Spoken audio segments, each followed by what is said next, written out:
Praise the lord. యేసునామమే జయము. మన రక్షకుడు మన విమోచకుడైన యేసుక్రీస్తు అతి పరిశుద్ధ నామములో అందరికీ వందనాలు. చిన్న ప్రార్థన ద్వారా ఉదయకాల వాక్య ధ్యానం చేసుకుందాము. పరిశుద్ధుడ మహాగణుడైన దేవ యేసయ్య, సర్వాధికారి అయిన మీకు వేలాది వందనములు, కృతజ్ఞత స్తుతి స్తుతం చెల్లించుకుంటున్నాను. దేవ ఉదయకాలం ప్రభు వాక్య భాగం ధ్యానిస్తుండగా వాక్య భాగం అర్థమవట్లు సహాయం చేసి మీ కృపలో బలపరిచి మీకు మాదిరిగా మమ్మల్ని నడిపించమని చిన్న ప్రార్థన యేసుక్రీస్తు అతి పరిశుద్ధ నామములో అడిగి వేడుకుంటున్నాను తండ్రి. Amen amen. జకర్యా గ్రంథం 9వ అధ్యాయం 9వ వచనము. సీయోను నివాసులారా బహుగా సంతోషించుడి, యెరూషలేము నివాసులారా ఉల్లాసముగా ఉండుడి. నీ రాజు నీతిపరుడును రక్షణ గలవాడును దీనుడని గాడిద పిల్లను ఎక్కి నీ ఎద్దకు వచ్చుచున్నాడు. ఆమె దేవుడి వాక్య భాగం దీవించును గాక. ప్రభు నుండి ప్రియులారా, ఇక్కడ వాక్య భాగంలో గమనించినట్లయితే, సీయోను నివాసులారా బహుగా సంతోషించుడి, యెరూషలేము నివాసులారా ఉల్లాసముగా ఉండుడి. నీ రాజు నీతిపరుడును రక్షణ గలవాడును దీనుడని గాడిద పిల్లను ఎక్కి నీ ఎద్దుకు వచ్చుచున్నాడు. అదేవిధంగా ఇక్కడ వాక్య భాగంలో గమనించినట్లయితే యెషయా గ్రంథం 12వ అధ్యాయం 6వ వచనము.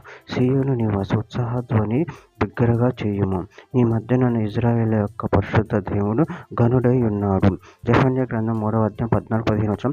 సీయోను నివాసులారా ఉత్సాహధ్వని చేడి, ఇజ్రాయేలులారా జయధ్వని చేడి, యెరూషలేము నివాసులారా పూర్ణ హృదయంతో సంతోషించి గంతులు వేడి. తాను మీకు విధించిన శిక్షను యెహోవా కొట్టివేసి ఉన్నాడు, మీ శత్రువులను ఆయన వెళ్ళగొట్టి ఉన్నాడు. ఇజ్రాయేలుకు రాజైన యెహోవా మీ మధ్య ఉన్నాడు, ఇక మీదట మీకు అపాయము సంభవింపదు. యెషయా గ్రంథం 9వ అధ్యాయం 7వ వచనం. ఇది మొదలుకొని మితి లేకుండా దానికి వృద్ధియు క్షేమమును కలుగునట్లు సర్వకాలము దావీదు సింహాసనమును రాజ్యమును నియమించును. న్యాయము వలనను నీతి వలన రాజ్యము స్థిరపరచుటకు అతడు ఒక సింహాసీనుడై రాజ్య పరిపాలన చేయును. సైన్యములకు అధిపతియగు యెహోవా ఆసక్తి కలిగి దీనిని నెరవేర్చును. కీర్తన గ్రంథం 45వ అధ్యాయం 6-7 వచనాలు. దేవా, నీ సింహాసనం నిరంతరము నిలుచును, నీ రాజదండం న్యాయార్థమైన దండము. నువ్వు నీతిని ప్రేమించి భక్తిహీనతను ద్వేషించుచున్నావు. కావున దేవుడు నీ దేవుడే చెలికాండ్ర కంటే హెచ్చుగగున్నట్లుగా నిన్ను ఆనంద తైలంతో అభిషేకించి ఉన్నాడు. మత్తయి సువార్త 11వ అధ్యాయం 29వ వచనం. నేను సాత్వికుడును దీన మనసు గలవాడును గనుక మీ మీద నా కాడు ఎత్తుకొని ఆ యొద్ద నేర్చుకునండి, అప్పుడు మీ ప్రాణములకు విశ్రాంతి దొరుకును. చివరిగా ఒక మాట. కీర్తన గ్రంథం 145వ అధ్యాయం 17వ వచనము.